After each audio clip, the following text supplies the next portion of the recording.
a really great reading month and I really want to talk about it. So we're going to do my April reads, what's coming in May, and I'm really excited to talk today because I have a lot of thoughts about the things that I've read, and I just want to like kind of chat about it a little bit in a fun, relaxing manner. I want to get the first one out of the way because I just don't want to spend too much time on it. So it was the first thing I read this month was Manicold. If you've never read Manicold, oh wait, before I even say that, I have to say it because if I don't say it, people will jump down my throat, and you have to say it every time you bring up fan fiction apparently. Do not buy and sell, do not rate, you protect the fan fiction space at all cost. So Manicold is being traditionally published, if you don't know, is being traditionally published in September, and it will be called Alchemized. If you want it, all I'm gonna say on Manicold is if you haven't read Manicold and you're curious to if you should read Manicold before you read Alchemized, or you don't really know what to do about like how it's being traditionally published and how it was a fanfiction beforehand, my opinion is if you are not already in the Germani space, you do not need to read it. In fact, I think you'll have a better reading experience if you have never read Manicold. But if you are somebody who's in the Germani fanfiction space, if you're in the Harry Potter space, if you are a big avid fanfiction reader and you've just never read it, yeah, it was an incredible experience once in a lifetime. My thing is I'm actually kind of scared for myself. I do not regret reading it, but I don't know how to explain how I feel about it, because as I said at the end of my Manicold reading vlog, if I loved it less, I could speak about it more, which is how Manicold is to me now. But I'm scared that because I know everything that happens, that maybe the emotional punch won't hurt as much when I read Alchemized, and that would be heartbreaking because it's a story that hurts you, and I want to be hurt by it. I don't know how to explain it. So if you haven't read Manicold and you are curious about Alchemized, I personally, I'm not everybody. I'm not huge in the Germani fanfiction space.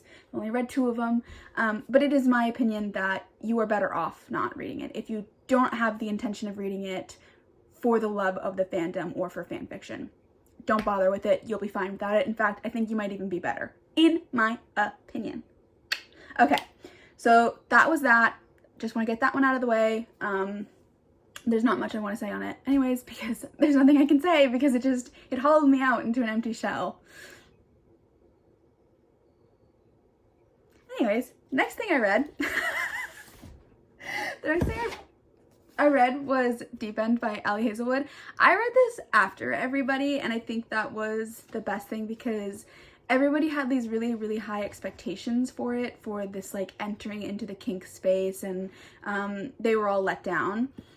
So I was able to like adjust my personal expectations and enjoy this book for really what it was. And I really enjoyed it. I think it was exactly what it was supposed to be, you know, sports romance, friends with benefits. I think this is in regards to the kink thing, I think this is a very accessible version of kink, in my opinion. It's not something that requires, you know, a lot of times when you read about kink, it's a big splash, and this one makes it very like accessible, something you could try out even, a little wade in the water. I do think that we could have had at least like one like bondage scene, but outside of that, I liked it. I liked how for the first time in an Ali Hazelwood book, the tension between the love interest was not like a workspace kind of rival or academic rival. They just liked each other, and that was that. So I liked it, but I can see why other people don't. I just read it in one sitting after Manicold, and it did a little healing, and that's what I needed from it. So yeah.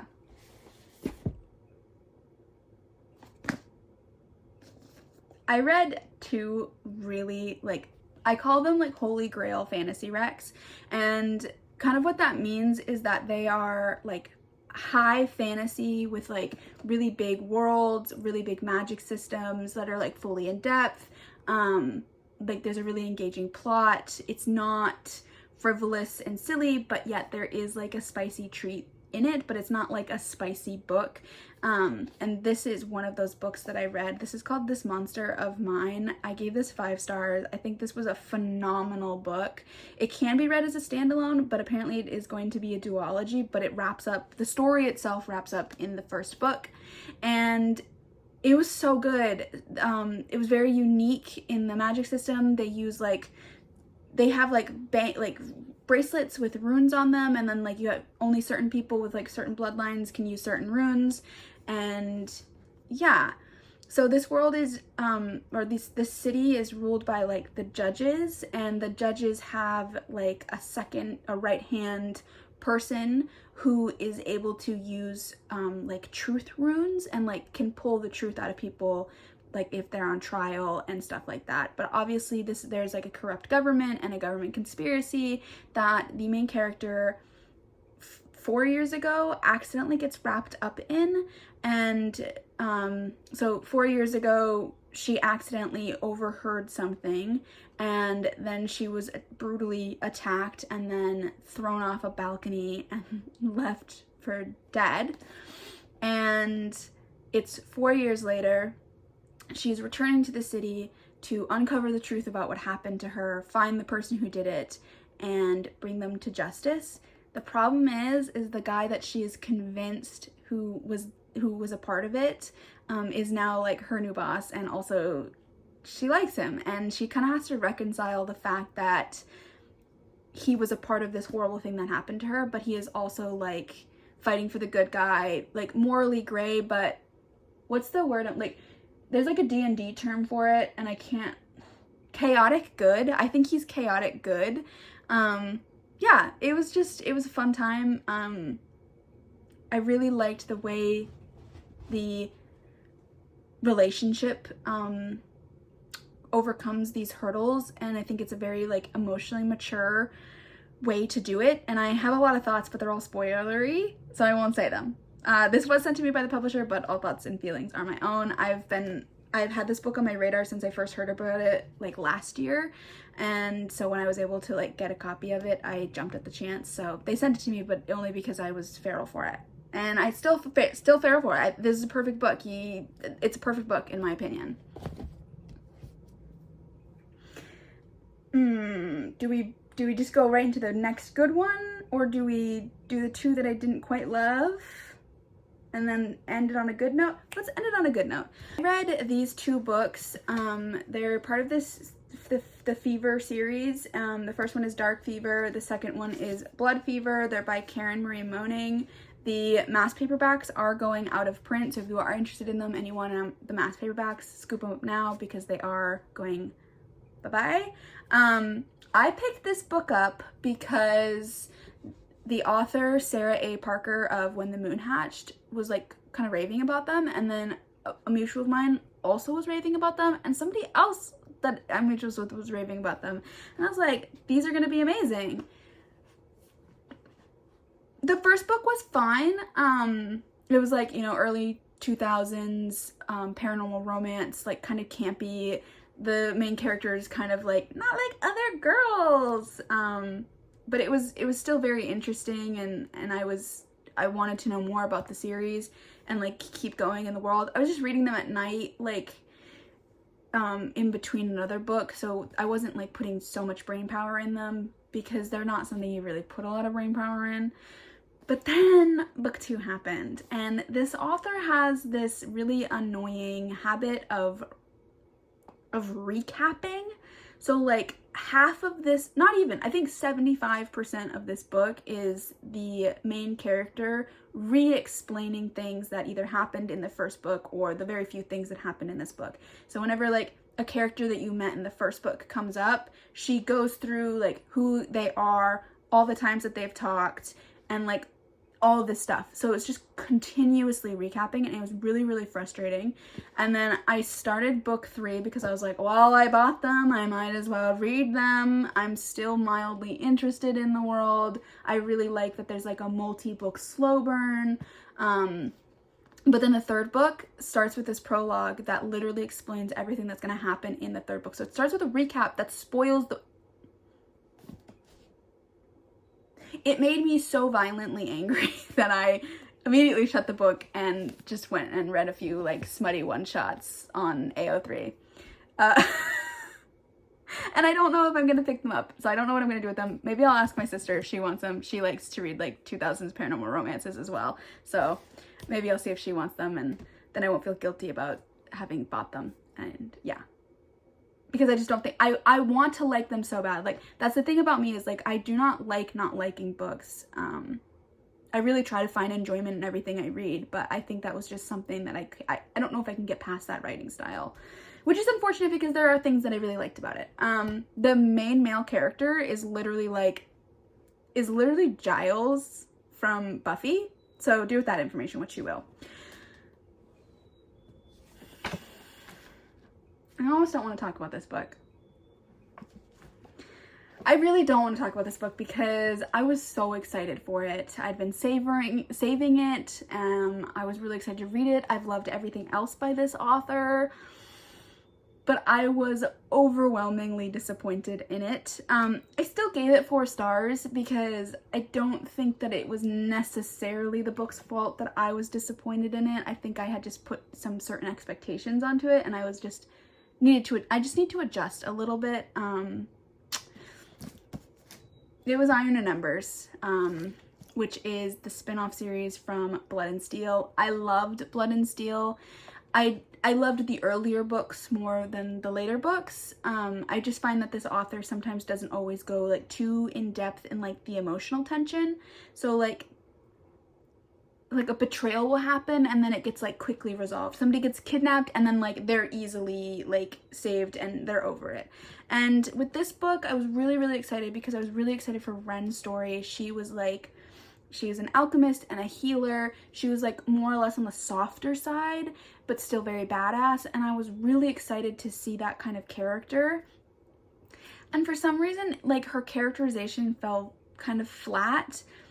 It was supposed to be like a forbidden bodyguard romance, but yes, she had a bodyguard, but he didn't even bodyguard her the whole time. And then they weren't actually forbidden. Like it was like kind of forbidden, but nobody was actually expecting them to stay forbidden. And then the thing that really annoyed me the most about this was that the big plot thing that happens at the end. This is a minor spoiler. I'm not going to go into too depth of what happens, but the whole time the main male character is like doing research and like is interviewing people trying to understand something that happened to him during the war, and he's doing like a bunch of research, and the thing that like fixes things at the end is something that he knows what he needs to do at the end, and he says like, oh, he's like, oh, I forgot that I had read this book last night and it has this thing about this thing, and it happened off page as like an ex machina, and it makes me really upset. Like it actually like really frustrates me when stuff like that happens, and I was really disappointed because it could have so easily he could have figured it all out on his own, like throughout the book or through talking to the people that he interviewed, but all of that was literally useless and wasted. And then the thing that saves the day at the end of the book, sort of, because there is something else that happens in the book, but it just happened like off page 2 pages ago when the author could have put it in. I'm not gonna say anything mean about it, but it was spicy. There's library shenanigans. I do like the after war aspect of it. My other grievance with this book, I said I wasn't gonna say anything bad about it. My other grievance with this book is that there's a lot of like buzzwords and like tropes in this book that are like popular right now, and there's just too many for me to like really sit comfortably with this book, which is again a shame because Blood and Steel is pretty unique and like fresh to me, and like the world building and the magic and the creatures and all that stuff. And this book just felt like a grab. This one wasn't for me. I'm going to read the rest of them, but I'm going to adjust my expectations when I read them and not go in looking for much, which is kind of a shame, but it is what it is. Now, let's talk about my favorite book of the month. Aside, Manicold doesn't count. I don't count Manicold, okay? Don't let me count Manicold because it doesn't count. But this was my favorite book I read this month. This is A Fate Forged in Fire. This is an arc, and I'm gonna do a full review on it, so I'm not gonna say too much right now, but I want to put it on everybody's radar because this is the first in a duology, and there is like a bi chaos queen, FMC.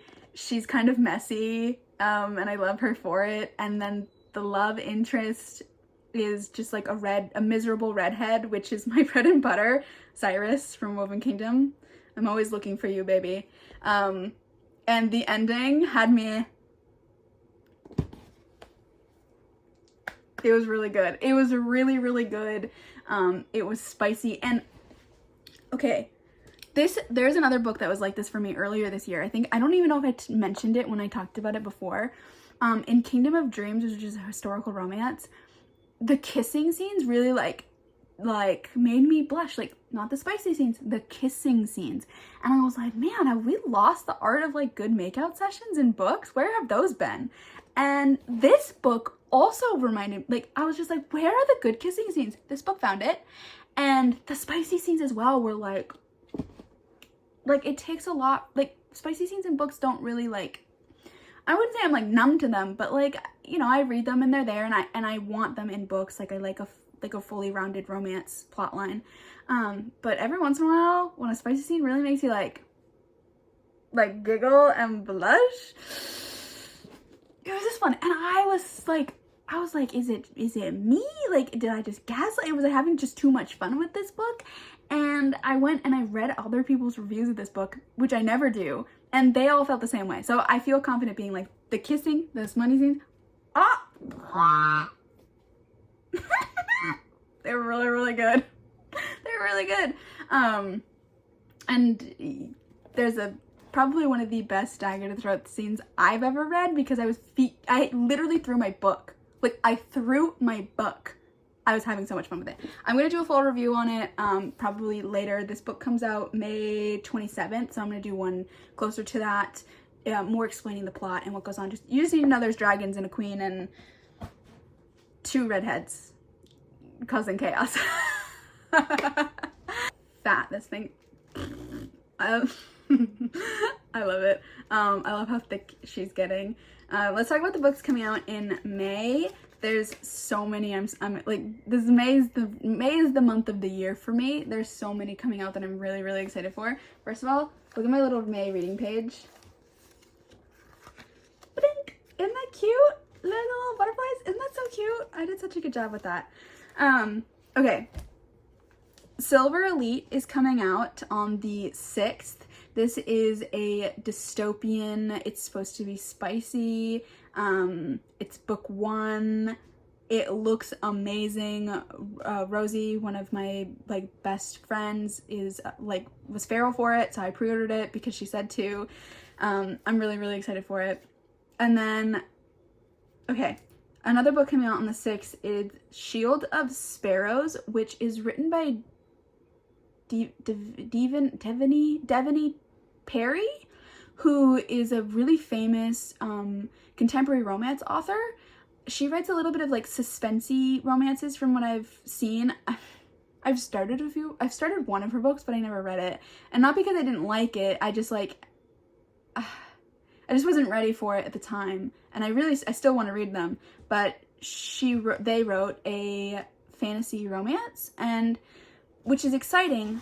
The problem is, it's not a problem, okay? I don't want to say it's a problem, but Red Tower is the one publishing the book, and if you don't know, Red Tower is the one who did Fourth Wing, and Fourth Wing is good. It exploded, but every other book by Red Tower has fallen kind of flat. So I did get an arc from them. I'm still on their PR list, even though I haven't read it. I'm very thankful for being on their PR list. But they sent it to me, so I think I'm gonna read it pretty soon here, probably in the month of May, just to see how it is. The thing about this particular author and this book that has me kind of interested in is that this is the same thing with Rebecca Yarros, where Rebecca Yarros wrote a ton of contemporary romances and then dipped her toe into fantasy. I think Rebecca Yarros did fantasy incredibly well. I do have issues with her, not issues with her romance, but I think her romance is just kind of like, sorry. I said it in my review of Onyx Storm. I'm just like kind of tired. I like Xaden and Violet together, but I just don't really like I don't want to get into it. So I'm kind of curious to see how this author comes into fantasy, because I think there's a lot of room for really greatness when someone like kind of changes genres, because it's fun and fresh for them, but they already have the experience of writing a book under their belt. So I think a lot of really good things can happen when somebody changes genres, and I'm actually very excited about it. And I've seen a lot of mutuals who have read this author before being like, I love it, and I'm like, okay, I trust that. So that's coming out on the 6th as well. The 20th, 2 of my most anticipated books of the year are coming out, which scares me. I'm lucky because I have pre-ordered both of them, and pre-ordering is kind of a joke for me because the book doesn't come for like 2 or 3 weeks after it's been put out, because shipping to my house is apparently really hard for Barnes & Nobles. But Night and the Moth, which is book 1 in a duet, which is by Rachel Gillig. Rachel Gillig wrote One Dark Window, the Shepherd King duology, which is one of my favorite books of all time.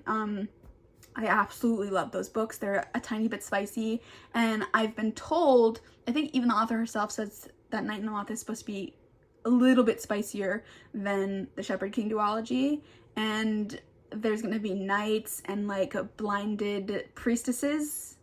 I'm pretty sure I would read Rachel Gillig's like grocery list, so I'm very, very excited for this. And then Archangel's Ascension is coming out on the same day, which is book 17 in the Guild Hunters world. And if you would like me to do a video and an in-depth monologue on the Guild Hunters, I can and I will. Literally one person just like mention it, just be like, yeah, maybe, and I'll do it. And I'll do it. I could talk about the series for hours. I won't, but I could. But the thing that I'm really interested in this particular book is, so in the Guild Hunter series, there's a core couple, Raphael and Elena. They have 8 or 9 books as them as a couple and them as the main characters. And then in between those books are are books about other characters in the world. There are no side characters in the Guild Hunters, which is the really incredible part of it.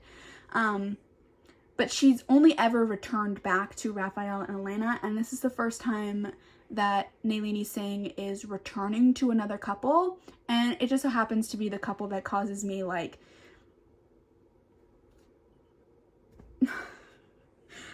they are my Roman Empire.